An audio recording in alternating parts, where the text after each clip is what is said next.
Hi, this is David with Stress Free Property Management, and before we get started, please make sure you like the video below and subscribe.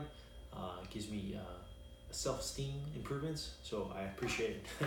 All right, so the subject of this video is how to screen properly for Section 8 tenants, in my opinion, and these are techniques I've developed over the years from renting to all sorts of Section 8 tenants, and some of them, a decent portion of them, were challenging. So the biggest thing when it comes to Section 8 tenants is you want to, first of all, get people who have been on the program a while.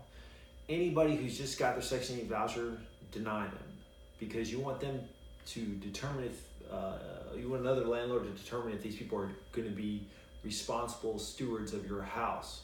So let them rent somewhere else, get a track record of being on Section 8 and not getting evicted and no money owed to a previous landlord, and then, screen those tenants. So anyone brand new in the program, deny them. And the second tip is anyone from out of state, generally deny them. And that goes in line with the third one, which is a more involved explanation, which is do inspections of where people live who are on the Section 8 program before you rent to them. So to get into more detail of that, I don't accept people who are generally from out of state because I can't inspect where they live. Now there are exceptions, so say if they stayed in a Section 8 apartment community, well, that's run by the government. They tend to be a lot more strict, and they will go after you if as a Section 8 tenant if you don't behave.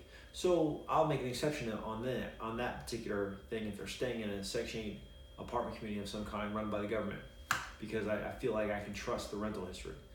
But if they're renting a Section 8 house in another state, they've already left, you can't obviously fly there to see if they're clean and decent, and so I deny them. Now, when it comes to the inspection, it's a little different than most people might think when they hear that word. I'm not going in there to check to see if they are perfectly clean. I could care less. I know it's a strong statement. I'm going in there to see if they have roaches. So we're going to check underneath the kitchen sink, the bathroom vanity sinks, and if we open them up and roaches scurry, we know there are 10 to 20 times that amount at night.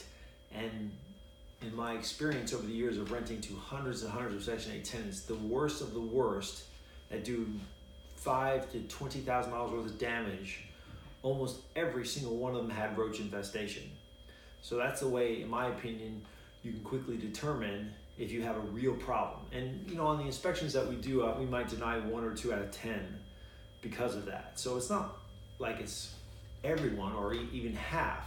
But if you encounter one of those people who have those roach infestation, they'll destroy your home and you'll never forget that experience. So this is one of my best things that I came up with to try to avoid these people, is to go and inspect. Keep in mind, they might clean up before you get there. I don't care. So they have to sign something that says I can get in to see their home in the next 24 to 48 hours, or I'm not going to rent to them. And I do this consistently for everyone, so I'm not accused of discrimination. It's any Section 8 tenant, I'm going to do an inspection, make sure this is okay. And so if they clean up, it doesn't matter. The roaches are going to be there no matter what if there's an infestation. So those are my tips. You want to go ahead and deny people who live out of state, who are staying in houses because you can't inspect. If they're brand new on the program, don't accept them. Let them learn with someone else, and do an inspection. Make sure they pass it. Thank you.